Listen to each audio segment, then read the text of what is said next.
tal. Eu vou usar esse aqui. Obrigado. Glória a Deus, glória a Deus. Louvado seja o Senhor. Bom, queridos, estamos encerrando a nossa exposição da carta aos Gálatas. É uma pena que nós não podemos fazer isso pessoalmente. Sei que os irmãos estão nos acompanhando pela internet, outros verão. Hoje encerraremos. Paulo, quando escreve a carta aos Gálatas, nós estamos vendo um apóstolo apaixonado, que quer que o povo viva o verdadeiro evangelho, que quer que o povo viva o que a Bíblia ensina, o que a palavra de Deus, o que o próprio Senhor Jesus havia ensinado. Mas infelizmente existem os falsos profetas. Infelizmente os judaizantes, que era aquele povo, aqueles judeus cristãos que estavam ali dizendo que a salvação era através das obras da lei, através do cumprimento da lei, através de coisas que a Bíblia vai dizer para nós que isso não existe. A gente sabe que a salvação é pela obra exclusiva de Cristo. E o salvo começa a agir de acordo com as obras da lei, porque ele faz isso para agradar o Senhor, e não para ser salvo. E quando Paulo escreve essa parte final, nós vamos ler a partir do verso 11 hoje, e eu vou recapitular com os irmãos algumas coisas que nós vimos do capítulo 1 até o capítulo 6, mas eu quero que os irmãos leiam comigo. Se tiver algum pedido de oração, Nana, fica olhando no Facebook depois para mim, por favor, para a gente ver se tem pedido de oração, para a gente orar no final. Gálatas capítulo 6, a partir do verso 11, a Bíblia diz assim, ó. Você pode acompanhar no telão, não sei se os irmãos estão conseguindo enxergar aí na tela, mas eu acredito que consigam, se não, acompanhe com a sua Bíblia em casa. Gálatas capítulo 6, verso 11. Vejam com que letras grandes eu lhes escrevo, de próprio punho, estas palavras finais. Paulo está encerrando a carta. Aqueles que procuram obrigá-los a se circuncidarem, desejam causar boa impressão nos outros, a fim de não serem perseguidos por ensinar que somente a cruz de Cristo pode salvar. E nem mesmo aqueles que defendem a circuncisão cumprem toda a lei. Querem que vocês sejam circuncidados só para que eles se gloriem disso. Verso 14, quanto a mim, que eu jamais me glorie em qualquer coisa, a não ser na cruz do nosso Senhor Jesus Cristo. Por causa dessa cruz, meu interesse nesse mundo foi crucificado, e o interesse do mundo em mim também morreu. Não importa se fomos circuncidados ou não, o que importa é que fomos transformados em nova criação. Que a paz e a misericórdia de Deus estejam sobre todos os que vivem de acordo com esse princípio e sobre o Israel de Deus. Verso 17, de agora em diante, que ninguém me perturbe com essas coisas, pois levo no meu corpo as cicatrizes que mostram que eu pertenço a Jesus. Irmãos, o último verso, que a graça do nosso Senhor Jesus Cristo esteja com o espírito de vocês. Amém. Vamos orar. Senhor Jesus, muito obrigado. Obrigado por essa manhã, obrigado porque nós temos a ferramenta da internet para poder transmitir esse culto. Obrigado porque nós temos o privilégio de poder servir ao Senhor, mesmo que desta forma virtual, mas sabemos que a mensagem do Evangelho ela é poderosa, ela pode entrar nas telas, ela pode entrar em qualquer lugar e ela traz salvação. Pai, em nome de Jesus, que o Senhor nos abençoe essa manhã e me use como um profeta, para que essa palavra que é profética para cada um de nós possa ser algo que more no nosso coração, para que haja transformação dentro de nós. Em nome de Jesus, Pai, nós te agradecemos pelo cuidado do Senhor para conosco. Obrigado, Paizinho, porque eu sei que o Senhor tem feito coisas grandiosas, o Senhor tem feito coisas maravilhosas nesses dias. E nós estamos num momento tão difícil, mas sabemos que o Senhor é poderoso para fazer infinitamente mais do que tudo que nós pedimos ou pensamos. Pai, em nome de Jesus, cale a voz dos falsos profetas. Mais uma vez eu te peço, Pai, que o Senhor possa fazer com que eles desapareçam do mapa. Em nome de Jesus, Pai, eu quero te agradecer porque eu sei que o Senhor é bom, a sua misericórdia é inesgotável e a cada manhã o Senhor tem feito coisas grandiosas, Pai. Em nome de Jesus, muito obrigado pelo cuidado do Senhor conosco, muito obrigado pelo amor do Senhor derramado na cruz e que em nome de Jesus essa manhã o Senhor possa fazer aquilo que ainda não fez. Deus, em nome de Jesus, te louvamos e te agradecemos por tudo que o Senhor tem feito, em nome de Jesus. Bom, encerrando a carta aos Gálatas, estamos aqui bem no finalzinho do texto, mas eu quero recapitular com os irmãos cada capítulo, para que nós possamos entender qual era a mensagem que Paulo estava trazendo aqui para nós. Primeiro, Se eu pudesse resumir o capítulo 1, eu pegaria o versos 6 e 7. Põe para nós, Bruno, por favor. Capítulo 1 de Gálatas, versos 6 e 7. Paulo, que está combatendo os judaizantes, esses judeus cristãos que estavam dizendo que tinham que continuar cumprindo a lei depois de salvo, ele fala o seguinte: admiro-me que vocês estejam se afastando tão depressa daquele que os chamou para si por meio da graça de Cristo. E vocês estão seguindo o caminho, um caminho diferente do que se faz passar pelas boas novas, ou o evangelho, mas que não são boas novas, que não é o evangelho de maneira nenhuma. E assim estão sendo perturbados por aqueles que distorcem deliberadamente as boas novas de Cristo. Paulo já começa logo no capítulo 1, bem no comecinho do capítulo, dizendo: olha, o que vocês estão ouvindo e estão praticando é um falso evangelho. Por quê? Porque as pessoas estavam tentando cumprir a lei para ser salvo. Porque os judaizantes estavam, os mestres, os falsos mestres judaizantes, estavam dizendo para eles: olha, vocês precisam continuar cumprindo a lei. Capítulo 2, o apóstolo Paulo começa se autoafirmando como apóstolo aceito por eles. Ele repreende a Pedro, porque Pedro, quando chegam os amigos de Tiago ali, vai chegando alguns judeus, ele questiona, ele fala assim: olha, ele estava comendo normalmente no meio dos gentios, daqueles que não eram judeus, mas quando os amigos de Tiago chegam com um grupinho, ele sai de perto. Paulo repreende e fala para ele, fala: poxa, Pedro, você estava de boa com todo mundo, estou usando a minha linguagem, é lógico, você estava numa boa com todo mundo, até agora você acha que tem que se cumprir a lei, você sai de perto, porque os gentios eram desprezados. Só que nós sabemos que em Cristo não existe judeu nem gentio, não existe escravo nem livre, nós somos um povo em Cristo, através de Jesus, aqueles que realmente vivem isso. Então ele resume no verso 20, eu já estou crucificado com Cristo e agora eu não vivo mais, mas é Cristo quem vive em mim. Capítulo 2, verso 20, Bruno. Eu já estou crucificado com Cristo, ele fala assim: olha, fui crucificado com Cristo, ele está usando o verbo no passado, olha, eu fui, eu já estou crucificado, e assim já não sou eu quem vive, mas Cristo vive em mim. Portanto, eu vivo nesse corpo terreno pela fé no Filho de Deus, que me amou e a si mesmo se entregou por mim. Isso é lindo. Se eu pudesse resumir a carta e resumir o evangelho, ele fala: olha, agora eu vivo crucificado, eu não tenho mais licencinha para dar piti se alguém me trata mal no trabalho, se alguém me trata mal no mercado. Eu agora estou crucificado com Cristo, e quem está crucificado com Cristo não vive mais para se agradar, vive para agradar o Senhor. Capítulo 3, verso 13, ele diz: Cristo nos redimiu da maldição da lei, nos resgatou da maldição da lei, porque ele se fez maldição no nosso lugar, ele tomou sobre si as nossas ofensas e a maldição, pois as escrituras dizem: maldito todo aquele que for pendurado no madeiro. Então Jesus está dizendo, olha, Paulo está dizendo para nós que Cristo nos redimiu, ele nos tirou da maldição da lei. Eu não tenho que cumprir a lei para ser salvo, eu cumpro a lei porque eu amo o Senhor e não para ser salvo, porque eu não tenho nada a oferecer para Ele. O capítulo 4, quando ele começa a passagem do capítulo 4, ele fala: olha, vocês eram escravos de outros deuses, mas agora vocês conhecem a Deus, ou melhor, Deus os conhece. Capítulo 4, verso 8 e 9, ele diz assim, ó: antes de vocês conhecerem a Deus, vocês eram escravos de supostos deuses que na realidade nem existem. Agora que conhecem a Deus, ou melhor, que Deus os conhece, por que desejam voltar atrás e tornar-se escravos novamente de frágeis e inúteis princípios básicos do mundo? Paulo está dizendo, olha, vocês eram escravos do pecado, escravos do mundo, aí depois se tornaram escravos da lei, agora vocês vão voltar para a escravidão, agora que são livres em Cristo.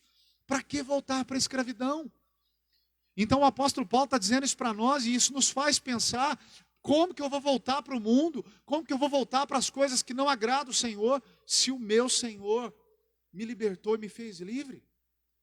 Capítulo 5, verso 16, ele começa dizendo no capítulo 5 que foi para a liberdade que ele nos libertou, e essa liberdade em Cristo precisa ser vivida, mas no verso 16 ele nos instrui para não vivermos mais nas obras da carne, que a gente vê no verso 19, mas que vivamos de acordo com a vontade do Espírito, que no verso 22 nós vamos ver, mas o verso 16 diz para nós: por isso digo, deixem que o Espírito guie a vida de vocês. Não deixe que a sua vida seja guiada mais pela sua carne, mas deixe que o Espírito guie vocês, assim não satisfarão os desejos da natureza humana, ou da carne, ou da sarx, a palavra no grego, que é o nosso desejo desenfreado de fazer coisa errada. A gente vê isso até nas crianças. Quem diria nós que somos adultos? Então, na passagem anterior, quando ele vai encerrar, ele entra no capítulo 6, ele fala, olha, façam bem a todos. Capítulo 6, a partir do verso 1, ele fala, façam bem a todos, sabendo que tudo que nós vamos semear, nós vamos colher. Tudo que você semear, você vai colher. Se você está colhendo obediência, pode ter certeza, você vai colher de obediência. Se você está semeando coisas ruins, pode ter certeza, uma hora a conta chega. Porque cada um, verso 5, vai prestar contas daquilo que você vai oferecer para Deus. Da mochila, do fardo que você vai carregar. Gálatas 6:5. Mas a partir do 11, ele vem concluindo. Veja com grandes letras, eu escrevo de próprio punho as palavras finais. Paulo toma a pena do escriba, a caneta dele, e fala assim, agora eu vou escrever. E ele faz um último convite para que eu e você vivamos a verdade do Evangelho. Para que eu e você vivamos o verdadeiro Evangelho com confiança de que Jesus cumpriu tudo. E ele resolve escrever de próprio punho. Porque o cristianismo, ele causa transformação em nós. Ele causa uma transformação interior e não uma observância exterior. Eu conheço pessoas que elas querem parecer que estão bem, mas não estão. Elas querem parecer que são cristãs, mas elas não são. Eu acredito que você deva conviver com pessoas assim também. E como é triste conhecer uma pessoa que parece que é cristã e não é. No trabalho dá mau testemunho, mente para o patrão, faz as coisas sem avisar, faz negócio errado. Isso não é cristianismo, porque o cristianismo ele é substancial, ele causa transformação dentro de nós e não superficialmente. Ele não simplesmente muda a parte de fora, ele muda a parte de dentro. E mais uma vez Paulo ataca os falsos mestres, verso 12. Ele diz para nós, aqueles que procuram obrigá-los a circuncidarem, desejam causar boa impressão para outros, a fim de não serem perseguidos por ensinar que somente a cruz de Cristo pode salvar. A motivação dos falsos mestres era errada. Eles queriam ostentar, eles queriam dizer que eles eram mais santos do que os outros. Eu sei que você conhece pessoas assim também. Parece que nós estamos falando de uma coisa de agora, mas Paulo escreveu essa carta há quase 2000 anos atrás. E eles estão preocupados com a aparência. E Paulo já disse que a mensagem do Evangelho é terrivelmente ofensiva ao humano. A verdadeira mensagem do Evangelho, ela ofende as pessoas. Por quê? Porque as pessoas são insultadas a dizer que elas são fracas e pecadoras e elas não contribuem para a salvação. Eu e você não contribuímos em nada para a nossa salvação. A obra é totalmente do nosso Senhor Jesus Cristo. Eu não faço nada. Então o Evangelho ele afronta a mente liberal. Por quê? Porque a mente liberal diz que todos os caminhos levam a Deus, mas não é verdade. O Evangelho verdadeiro diz que só a cruz é a passagem para a salvação. Então a mente liberal acha isso um absurdo. Como que eu sou salvo só pela cruz? É o que a Bíblia diz. O Evangelho é ofensivo às mentes conservadoras. Porque tem gente que fala, não, eu sou mais santo que fulano. Mas o Evangelho mostra para nós que tanto os bons como os maus estão em apuros, estão perdidos. Eu e você nascemos destinados a ir para o inferno. Por isso que eu não posso dizer que agora é só vitória. Olha, o mundo inteiro está assolado por um vírus. Ah, já criaram variantes do vírus e essa variante está infectando muito mais, está matando muita gente. O que nós precisamos compreender, eu e você como cristãos, é que a mensagem da salvação, a mensagem do Evangelho verdadeiro, mostra que todo mundo está perdido. Mas a boa notícia, que é o significado da palavra Evangelho, é que Cristo pode salvar você se você se arrepender dos seus pecados, entregar a sua vida ao Senhor. Porque Ele convence você do seu pecado e se render a Ele totalmente, passar a servi-lo e segui-lo. É isso que a Bíblia diz para nós. Então o Evangelho é ofensivo para todos, porque a cruz acaba com o nosso projeto de autossalvação. Ele acaba com esse projeto de, eu vou me salvar. Ela acaba com esse projeto, porque o mundo fica ofendido pela cruz. Mas quem ama a cruz é perseguido. Se você declarar que é cristão de verdade, que ama a cruz de Jesus, você vai ser perseguido. Porque a cruz ou é nosso maior bem, ou ela é repulsiva para nós. Só existem essas duas opções para você que entende a mensagem da cruz. Por isso que nós cantamos assim, eu amo a mensagem da cruz, até morrer eu a vou proclamar, e eu levarei também a minha cruz. que é por uma coroa trocar. Então, eu preciso entender que os falsos profetas, esses judaizantes, eles queriam aprovação. Por trás disso tem um ensino legalista, para não serem perseguidos por causa da cruz de Cristo. Eles falam aquilo que as pessoas querem ouvir. Você vai vencer, vai dar tudo certo. Não tem como não vencer. Venha para Jesus e não sofra mais. Mentira, gente. O sofrimento está nas nossas vidas por causa do pecado. O vírus já matou crente, matou pagão, matou todo tipo de gente, já matou índio, já matou todas as pessoas do mundo inteiro. Nós precisamos entender que a mensagem de Jesus é uma só, e Paulo está ensinando isso, verso 13. E nem mesmo aqueles que defendem a circuncisão cumprem a lei toda. Mas eles querem que vocês sejam circuncidados para que eles se gloriem disso, eles querem se orgulhar. Eles queriam que os cristãos agora se circuncidassem, cumprissem a lei, para se orgulhar, para dizer, olha, só está salvo quem está circuncidado. E eles adoram a religião para ter, sabe o quê? Eu estou falando dos falsos profetas de hoje também, não estou falando só dos da Bíblia, não, para ter fama, para ter prestígio, para ter poder, para ter privilégio, honra. Sabe, me dói muito o coração. Certa vez eu confrontei um líder que eu tive, porque um líder nosso estava fazendo algo errado, e eu confrontei ele disse para mim, eu preciso honrar o meu líder. Eu falei, não, seu líder está em pecado, você precisa chamá-lo, e com amor dizer para ele que ele está errado. Sabe, Paulo estava dizendo isso para eles, porque os falsos mestres estavam tentando se salvar.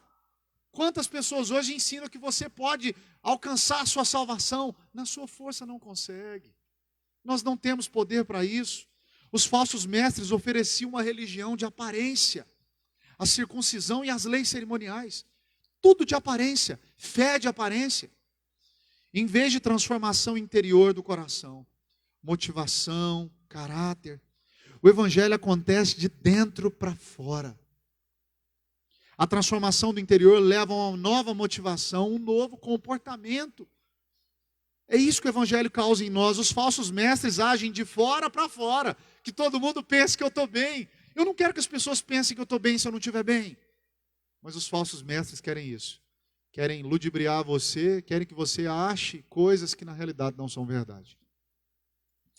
Focados no comportamento, jamais lidando com o coração. Permanecendo sempre superficiais. E Paulo critica mais uma vez esse tipo de religião. E nem mesmo aqueles que defendem a circuncisão cumprem toda a lei. Quem tenta se salvar dessa forma fica orgulhoso do próprio comportamento.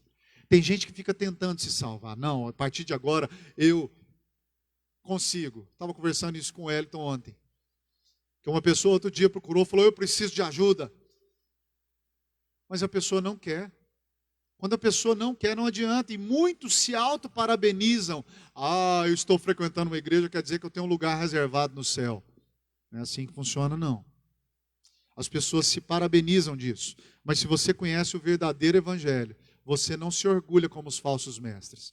Você se orgulha da cruz de Cristo. Verso 14, Paulo vai dizer isso. Porque o evangelho faz que nós nos orgulhemos da cruz de Jesus. Nós somos ousados porque somos filhos, mas somos humildes porque foi Ele quem fez toda a obra. E se eu pudesse resumir o evangelho numa frase notável, primeira parte do verso 14, quanto a mim, que eu jamais me glorie em qualquer coisa, a não ser na cruz do nosso Senhor Jesus Cristo. A não ser na cruz do nosso Senhor Jesus Cristo. Por causa dessa cruz, meu interesse nesse mundo foi crucificado e o interesse do mundo em mim também morreu. O mundo está crucificado para mim e eu para o mundo, Paulo está dizendo. Eu sou salvo pela obra de Cristo e não pela minha. Ele reservou um lugar para mim no céu de graça. Então ele fala, longe de mim ter alguma glória nisso. Por isso que eu não me salvo e você não se salva. Eu me orgulho do que Cristo fez e pronto. Eu não faço nada para ser salvo. Eu me orgulho do que Cristo fez, Paulo está dizendo. Verso 15. Não importa se fomos circuncidados ou não. O que importa é que fomos transformados em nova criação. Possivelmente, muitos tinham se circuncidado na época para ser salvo. Ah, eu vou me circuncidar para ser salvo. Ele fala assim, ó, não importa se você foi circuncidado ou não. Importa é se nós fomos transformados em nova criação. O que fazemos não importa quando se refere à nossa salvação. Nada. Ela não tem nada a ver no que eu fiz, mas no que Cristo fez. Então o importante é sermos novas criaturas. Como Jesus diz em João capítulo 3 para Nicodemos, necessário é nascer de novo. Eu te pergunto, você está vivendo em novidade de vida? Ou você está vivendo mentira? Você que é solteiro e está me assistindo, como está o seu namoro? Está dormindo junto antes de casar? Está errado, meu irmão, está em pecado. Obra da carne, a gente viu lá no capítulo 5, verso 19. Você que causa inimizade no seu trabalho, inimizade, obra da carne. Você que é aquele que faz facção, fica dividindo as pessoas, obra da carne. Mas se nós queremos viver de acordo com a vontade do Senhor, viver no Espírito, nós temos que viver em alegria, paz, longanimidade, benignidade, mansidão, domínio próprio. Cada um de nós precisa disso. Então, o Evangelho, em primeiro lugar, ele muda o meu futuro. Porque ele me dá um lugar na recriação perfeita de Cristo. Eu vou sendo transformado a cada dia, mais e mais parecido com Jesus. No futuro, é lógico que eu estou sendo transformado, santificado. Um dia serei glorificado. Nós fomos justificados. Estamos sendo santificados e um dia seremos glorificados. Então eu olho para o futuro com essa esperança. Ele muda o meu presente também, porque me dá uma autoimagem nova. Eu não penso que eu sou melhor do que ninguém, nem menor. Eu sei quem eu sou em Cristo. E o modo de agir e de tratar as pessoas muda. Se você nasceu de novo, você não vai destratar quem te trata mal no mercado. Se você nasceu de novo, você não vai gritar com a pessoa na rua se ela te xingar no trânsito. Se você nasceu de novo, você não vai destratar sua esposa mais. Você não vai desobedecer seu pai mais. É isso que a palavra de Deus está ensinando para nós. O importante é sermos nova criação, nascer de novo. Então, o verso 14 e 15, Paulo está ensinando como confiar em Cristo. Agora ele faz uma oração, verso 16. Que a paz e a misericórdia de Deus estejam sobre todos os que vivem de acordo com esse princípio e sobre o Israel de Deus. Essa palavra princípio no grego é o mesmo que norma.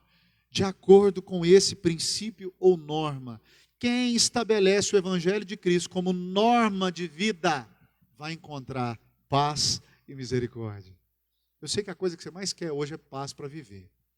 Misericórdia de Deus, mas quem estabelece a norma, o Evangelho de Cristo como princípio de vida, vai encontrar misericórdia e paz. E mesmo quando eu chorar, as minhas lágrimas serão para regar a minha fé e consolar meu coração, pois o que chora aos pés da cruz, clamando em nome de Jesus, alcançará dele misericórdia, graça, luz, a paz que ele está dizendo aqui.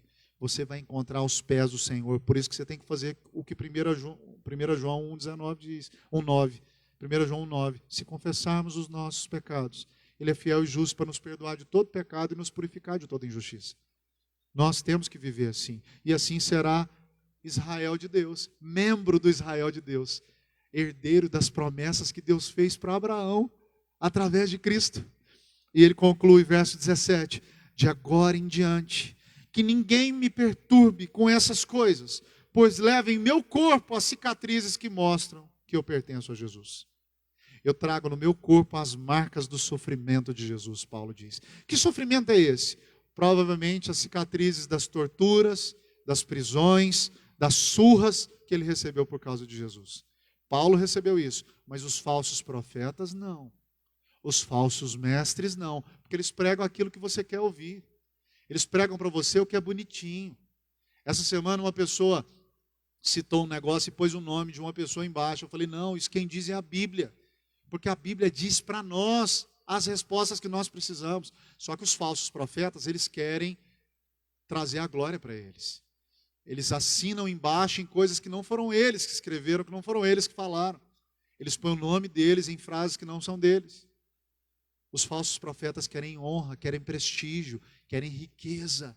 Porque afinal de contas, se você viver o que a Bíblia diz, você vai ficar rico. Não é isso que a Bíblia diz. A Bíblia diz que quem caminhou com Jesus foi ficando mais pobre, foi repartindo tudo. Zaqueu era rico. Quando Jesus entrou na casa dele, ele deu a metade dos bens para os pobres e devolveu 4 vezes mais que ele roubou. Isso mostra a transformação, mostra o que é ser nova criação, como no verso 15. Então o Senhor Jesus quer que você não ouça falsos profetas. Cuidado com as coisas que você ouve na internet. Cuidado com as pessoas que você ouve ultimamente, que falam para você que você é o centro do coração de Deus. Você nunca foi. A única coisa que você é o centro é do pecado, que você já nasceu com ele. E graças a Deus que Jesus alcançou você, porque você não tem mérito nenhum nisso. Os mestres do falso evangelho, eles não tinham cicatriz nenhuma. Por quê? Porque eles falam que o povo quer ouvir. As pessoas não vão criticá-lo. Hoje em dia existem falsos apóstolos que usam essa linguagem maligna, enganando muita gente. Você é sempre vencedor. Sabe, nem toda vitória parece vitória. Olha para o Calvário. Quando Jesus foi crucificado, parecia que ele estava vencendo? Não. Mas se ele não tivesse feito isso, nós não estaríamos aqui hoje. Eu não estaria anunciando a mensagem para você. Outra coisa. Falso evangelho diz que não tem como perder se você estiver em Cristo. Quem falou que você não vai perder? Falso profeta. Você não vai sofrer. Falso profeta. Se você for dizimista, você não vai passar dificuldade. Falso profeta. Deus não nos deixa faltar nada. Nós somos dizimistas por obediência. Mas não quer dizer que você vai dar uma coisa e Deus vai te dar outra. Porque na realidade você está devolvendo para Ele o que foi Ele que te deu. O problema é que tem gente querendo fazer esmola com o chapéu de Deus. Deus te dá tudo e você acha que está dando alguma coisa que vai surpreender Deus. Francamente, irmãos. Os falsos profetas falam que você nasceu para ser milionário. Se tiver que ser, amém. Mas não é verdade. O reino de Deus é abundância para todo mundo. Não vai ter mais sofrimento. Falsos profetas. Mas Paulo é um apóstolo verdadeiro, um profeta de verdade. E essas marcas de riqueza e grandiosidade não são marcas de um verdadeiro cristão. Normalmente é de sofrimento e fraqueza. Mesmo que você seja rico, mesmo que você tenha muitos recursos, você vai sofrer. Porque a hora que você levantar a bandeira do verdadeiro evangelho, as pessoas vão pôr o dedo no seu nariz. Na hora que você dizer esse comportamento seu está errado, as pessoas vão falar, não, mas você estava trazendo só uma mensagem boa, agora vem com a mensagem ruim. Falso evangelho. Cuidado. E Paulo se despede lembrando da mensagem principal da carta. Irmãos, verso 18. Que a graça de nosso Senhor Jesus Cristo esteja com o espírito de vocês. Amém. A graça é a porta de entrada da vida cristã e é um caminho que eu e você temos que continuar. Você está vivendo na graça, continue andando pela graça. Não na graça irresponsável, de que eu estou salvo, eu posso viver do jeito que eu quiser. Não, não é isso que a Bíblia diz. A Bíblia diz que aqueles que estão em Cristo são novas criaturas. Crucificaram suas paixões na cruz. Fincaram na cruz. Então você não pode mais viver do jeito que você quer. Você tem um Senhor, você tem que viver para agradá-lo. Então a gente começa pela graça, justificados pelo que Cristo fez, permanecemos nela e não pelo que nós fazemos. Você não é salvo pela sua obra, você é salvo pela obra de Cristo. O Evangelho da Graça é o que os Gálatas precisam conhecer e amar em seu espírito. Nós também. A igreja da Galácia precisava entender isso e nós também. É um modo de vida e não verdade abstrata, não é história. Você entende que não ajuda Deus a te salvar. Quando você entende o verdadeiro evangelho, você entende que você não está ajudando Deus. Eu vou ajudar Deus essa semana para Ele me salvar. Não, eu não ajudo, a obra é dele. Você não faz nada para ser salvo. É Ele quem te salva. Então Paulo encerra falando da mensagem principal de toda a carta, a graça. Nós somos salvos pela fé somos salvos pela graça mediante a fé. Ele vai escrever isso aos Efésios. Então cada um de nós que crê em Jesus Cristo é salvo pela graça. Se você hoje se arrepende dos seus pecados, é o Espírito Santo que fez a obra no seu coração. Não é que você escolheu, não. Ninguém escolhe ser salvo sem que o Senhor tenha escolhido a pessoa antes. Jesus fala, eu vos escolhi. Então não foi você que escolheu o Senhor, foi Ele que escolheu você. Então não se glorie, não ache que você tem mérito nenhum na salvação. Porque o Senhor Jesus é quem fez toda a obra. E eu quero fazer algumas aplicações para a gente terminar. Arthur, pode vir para cá que a gente vai cantar mais uma canção. As aplicações finais eu quero te fazer algumas perguntas. Primeiro, você tem vivido para a aprovação das pessoas? Você tem vivido para agradar a gente? Eu vivo para agradar fulano, ciclano, beltrano. Eu vivo dizendo isso aqui. Mesmo o homem, depois que casa, ele não tem que agradar a esposa, ele tem que abençoar a esposa, ele tem que agradar a Deus. Um homem de Deus sabe que tem que agradar o Senhor. E você tem que entender que você tem que agradar o Senhor. Segundo, você faz as coisas para agradar quem você ama e desobedece a Deus? Porque tem gente que quando é para fazer algo para alguém que ama, trata com o maior carinho, com o maior amor do mundo. Mas na realidade, quando é para agradar o Senhor, ele não quer agradar. Mas a Bíblia diz que eu tenho que agradar o meu Senhor. Eu preciso compreender isso. Eu anotei uma frase de manhã. Sabe, não ajude as pessoas a serem felizes no caminho que leva elas para o inferno.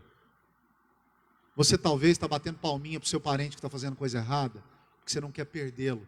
Você precisa anunciar a verdade para ele, com amor. Você não vai repreendê-lo de qualquer jeito. Você vai repreendê-lo com amor. Tem palheta aí? Você precisa repreender essa pessoa, tratá-la com muito carinho, com muito amor, dizer para ela que ela está errada. Então viva para agradar o Senhor e não quem você ama. Terceiro, você crê no verdadeiro evangelho? De que você é pecador, perdido, destinado a ir para o inferno, mas você recebeu a boa notícia da graça, de que Jesus pagou os seus pecados e você consegue olhar para a cruz e te ver. Cada um de nós precisa pensar nisso. Você talvez não esteja contente com o seu comportamento. Se você não está contente, imagine o Senhor. Sabe, essa carta é uma carta dura, que nos ensina a confiar em Deus e não confiar em nós mesmos. Você crê no verdadeiro evangelho? Você está vivendo do jeito que você quer viver? O cristianismo do jeito que você quer viver? Não é assim que funciona. E eu te pergunto, você tem tentado se salvar? O apóstolo Paulo deixa bem claro para nós que nós somos salvos pela graça, mediante a fé em Jesus Cristo. Eu não estou salvo por mim mesmo. Eu não me salvo. Nós vamos cantar mais uma canção e vamos orar. Se tem algum pedido de oração, Nana, acompanha para mim. Se tem algum pedido de oração, você vai me avisando. Nós vamos orar agora no final.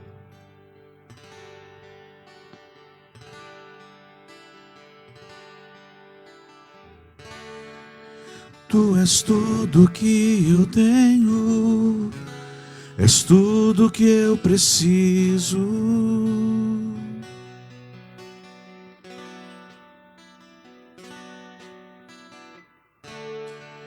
Tu és tudo que eu quero, és tudo que eu anelo. Tu és tudo que temos, Senhor. Tu és tudo que eu tenho, és tudo que eu preciso.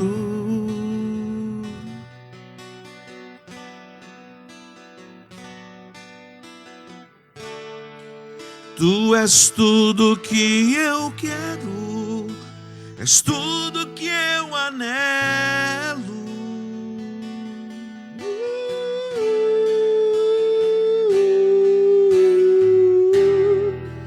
Nada mais me satisfaz, nada mais me completa.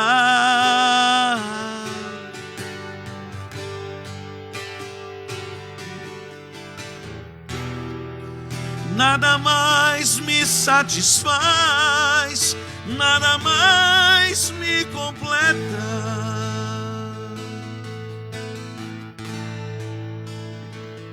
Tu és real,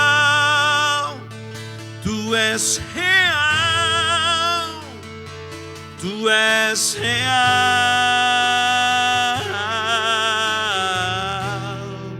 simplesmente real. Tu és real, tu és real, simplesmente real. Senhor Jesus, muito obrigado. Nós te louvamos e te agradecemos pelo cuidado do Senhor conosco. Obrigado, Pai. Obrigado pela sua palavra. Nós te louvamos e te agradecemos, porque a sua palavra é tão libertadora, tão transformadora. Causa essa transformação dentro de nós. Causa essa mudança no nosso coração, na nossa mente. Que nós possamos experimentar cada dia mais dessa doce presença. Obrigado, Senhor. Deus, eu quero te pedir agora que o Senhor traga a tua paz, o teu consolo para as famílias enlutadas, em especial a família da Joana, que perdeu o sobrinho essa semana. Deus, em nome de Jesus, como temos vivido os dias duros, mesmo em meio aos cristãos, como a mensagem do Evangelho diz que todos vão sofrer, mas nós sabemos que existe uma saída para que não haja sofrimento eterno. Deus, em nome de Jesus, convença o coração daqueles que estão conosco aqui, que no nome de Jesus, Pai, o Senhor possa trazer a salvação. Obrigado, Senhor, pelo seu amor, pelo seu perdão, pela sua graça, que é derramada sobre nós. Em nome de Jesus. Que a graça do nosso Senhor e Salvador Jesus Cristo, o amor do Pai, a comunhão e as consolações do Espírito Santo estejam sobre as nossas vidas e casas, cada dia mais. Queridos, em breve estaremos mais uma vez reunidos, mais tarde, ao vivo. E qualquer outra informação que tivermos de alguma liberação, algum decreto, estaremos enviando nas redes sociais e também no seu WhatsApp. Que o Senhor te abençoe, te guarde, que você creia na palavra de Deus. Creia no que a Bíblia diz e viva de acordo com essa palavra. Nós oramos, temos orado por vocês e que o Senhor Jesus possa fortalecer você na sua casa, no seu trabalho. Se os irmãos estiverem precisando de algo ou souberem de alguma família que precisa de ajuda, procure-nos para que nós possamos socorrer. À medida que nós pudermos, nós estaremos fazendo isso. Deus te abençoe. Ótima semana a todos.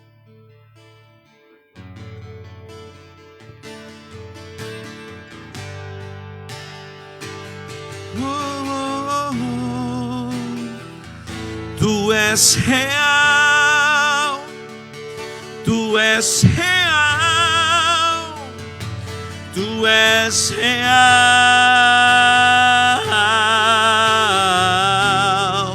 simplesmente real, tu és real,